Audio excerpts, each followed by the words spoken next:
Good evening everyone. मेरा नाम doctor विशाल है। मैं एक पल्मोनोलॉजिस्ट हूँ। मैं विजयनगर कॉलोनी में प्रैक्टिस करता हूँ। आज आपको हम अगला 10 मिनट में एक बहुत ही कॉमन डिसीज़ है जिसके बारे में मैं थोड़ा जानकारी देने वाला हूँ, पब्लिक को थोड़ा अवेयरनेस देने के लिए। वो है ट्यूबरकुलोसिस, जो शॉर्टकट में हमें टीबी के नाम से कहला जाता है। ट्यूबरकुलोसिस के बारे में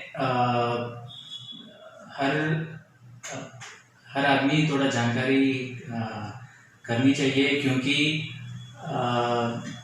खाली डॉक्टर ये एलिमिनेट नहीं कर सकता है। जो पब्लिक अवेयरनेस से भी बहुत कुछ कंट्रोल कर सकते हैं हम। गवर्नमेंट 2030 तक ट्यूबरकुलोसिस को एलिमिनेट करना चाह रहे, but we are way behind our targets. तो आज हम शुरू करते हैं कि ये ट्यूबरकुलोसिस क्या होता है, किससे आता है, कैसे स्प्रेड होता है, उसका सिम्टम्स क्या रहते हैं और उसके लिए क्या टेस्ट करना पड़ता है, और ट्रीटमेंट क्या है, और प्रिवेंशन के लिए भी क्या प्रिकॉशंस ले सकते हैं। ट्यूबरकुलोसिस एक बैक्टीरिया, माइकोबैक्टीरियम ट्यूबरकुलोसिस के नाम का बैक्टीरिया से आता है। और इंडिया में जो टीबी इतना कॉमन है, जो वेस्टर्न कंट्रीज में बहुत कम है। ये इंडिया में इसलिए कॉमन है कि इंडिया में बहुत माल न्यूट्रिशन, जो पुअर न्यूट्रिशन कॉजेस और ज़्यादा क्राउडेड प्लेसेस रहने के लिए ये ट्यूबरकुलोसिस कॉमन है, और स्प्रेड भी ज़्यादा कॉमन है, और अवेयरनेस भी बहुत कम है इंडिया में। इसलिए इंडिया में टीबी बहुत एंडेमिक है। एंडेमिक का मतलब है जो कॉमन डिसीज एक कंट्री में या एक रीजन में होता है उसको एंडेमिक बोलते हैं।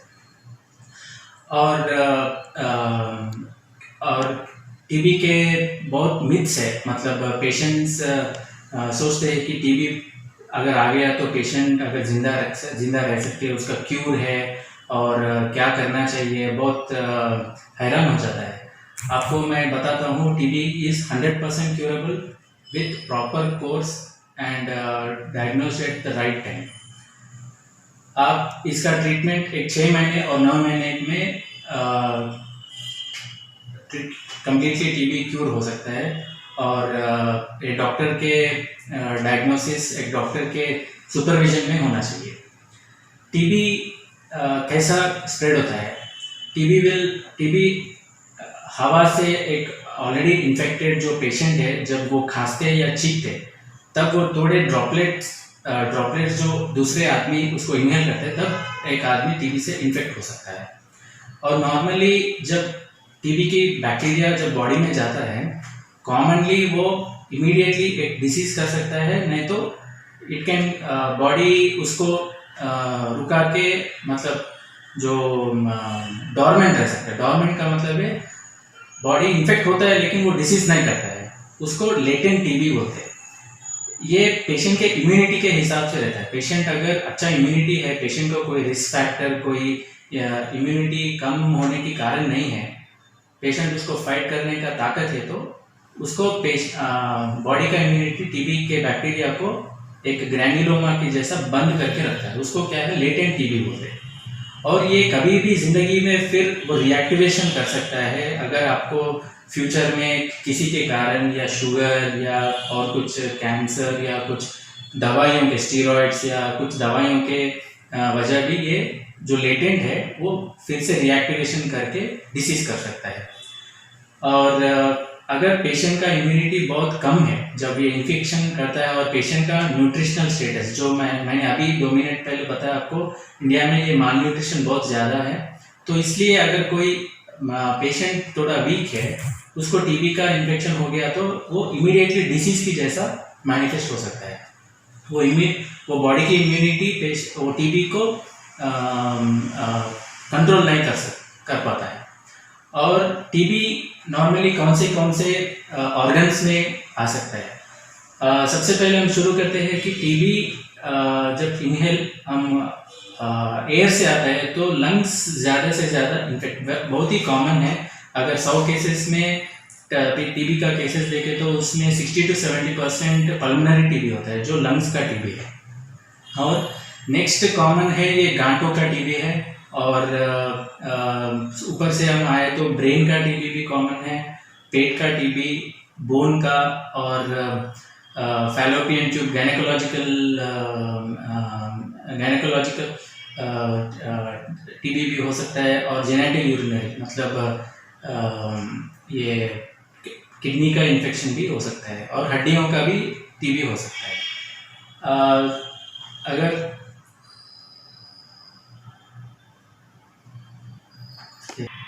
ठीक है, तो आज मैं अभी आपको बताने वाला हूँ कि कौन से ऑर्गन के टीबी में कैसा सिम्टम्स रह सकता है। जैसे कि आप लिए तो लंग्स का टीबी में पेशेंट, किसी भी मरीज को एक खांसी का 2 हफ्ते से ज़्यादा हो गया, किसी दवाइयों से कम नहीं हो रहा, फिर बुखार के साथ हल्का सा बुखार शाम में अगर आया तो फिर पेशेंट का भूख कम हो गया, या पेशेंट का वेट घट रहा है, कभी कभी खांसी में जो बलगम में खून भी आ सकता है, ऐसे सिम्टम्स को टीबी के ज़्यादा सस्पिशन होना चाहिए, और आपको जल्द से जल्द एक आपके नज़दीकी डॉक्टर या फिजिशियन या पल्मोनोलॉजिस्ट को बताना पड़ता है कि वो पेशेंट को क्या टीबी हो सकता है। अगर गांठों का टीबी लिया तो पेशेंट को सेम बुखार के साथ और ये वेट लॉस, ये खाना बंद होना, इसके साथ एक छोटे छोटे गांठे ये गर्दों में या कहीं पे भी बॉडी में छोटे गांठ बड़ा हो सकता है। जैसे कि आप पेट का टीबी लिया तो पेशेंट को एक पेट का दर्द, उल्टियों के साथ, कभी मोशंस के साथ पेट कभी फूल जाता है, ऐसे सिम्टम्स से टीबी प्रेजेंट कर सकता है।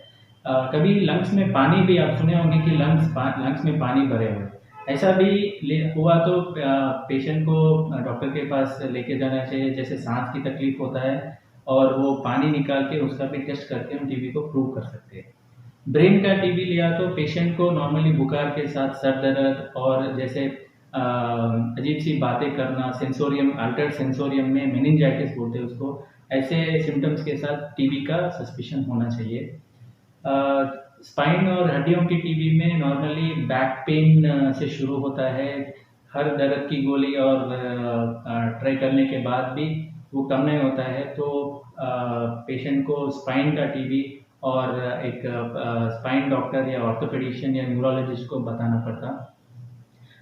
किडनी की टीबी में नॉर्मली पेशाब में इन्फेक्शन होता है, जिससे कल्चर्स में पॉजिटिव नहीं आता है, लेकिन उसका टीबी इन्फेक्शन हो सकता है, नॉर्मल कल्चर में वो नेगेटिव आ सकता है।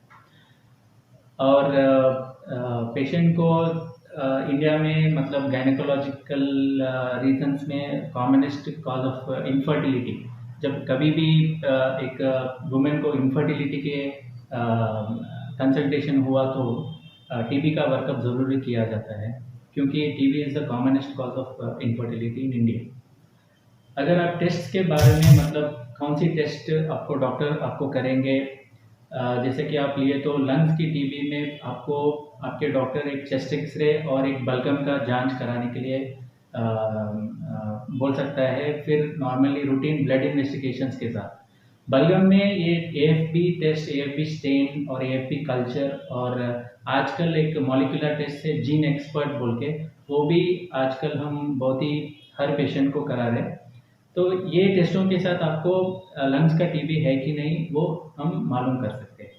अगर लिम्फ नोड टीबी मतलब गांठों की टीबी में आपका लिम्फ नोड को एफएनएसी या बायोप्सी करने का ज़रूरत है, और पेट का टीबी में पानी निकालना या कुछ कोलोनोस्कोपी करने का ज़रूरत हो सकता है। जैसे कि ब्रेन के टीबी में एक स्पाइन से एक सीएसएफ एनालिसिस का भी ज़रूरत हो सकता है। ऐसे कभी कभी पेशेंट आपको आपके डॉक्टर सीटी स्कैन करने का, नहीं तो ब्रेन का, चेस्ट का, एब्डोमेन का या स्पाइन का एमआरआई भी करने का ज़रूरत हो सकता है। जैसे नॉर्मल टेस्ट में कभी नहीं पता चलता, क्योंकि टीबी आजकल खाली सिम्टम्स और रेडियोलॉजी से नहीं, it will be confirmed by microbiological confirmation और हिस्टोपैथोलॉजिकल, मतलब ये बायोप्सी या माइक्रोबायोलॉजिकल टेस्ट में कंफर्म हुआ तो वो ज़्यादा कॉन्फिडेंस से हम आपको ट्रीट कर सकते हैं, क्योंकि कैंसर या दूसरे कोई इन्फेक्शंस भी टीबी की जैसा प्रेजेंट कर सकता है। तो confusion should be avoided when there is a suspicion of other infections also. तो मैं आपको मेरा अगला वीडियो में आपको ये टीबी का ट्रीटमेंट कितने दिन और कौन सी दवाइयों से होता है, आपको कितने ऑप्शंस है, मतलब प्राइवेट में या गवर्नमेंट में, इसके टीबी का फॉलोअप कैसे रहती है, और डाइट और प्रिवेंटिव मेजर्स क्या है, मैं अगला वीडियो में आपको बताने वाला हूँ। और आपको कुछ मदद की ज़रूरी है और आपको और कुछ क्वेश्चंस है, तो आप मुझे कांटेक्ट कर सकते हैं। मेरा clinic SVS elite chest clinic near Andhra bank, Vijayanagar colony. मैं 7 बजे रोज़ मंडे टू फ्राइडे 7 बजे से 9 बजे तक मेरे क्लिनिक में रहता हूँ, और मेरा कांटेक्ट नंबर पे भी आप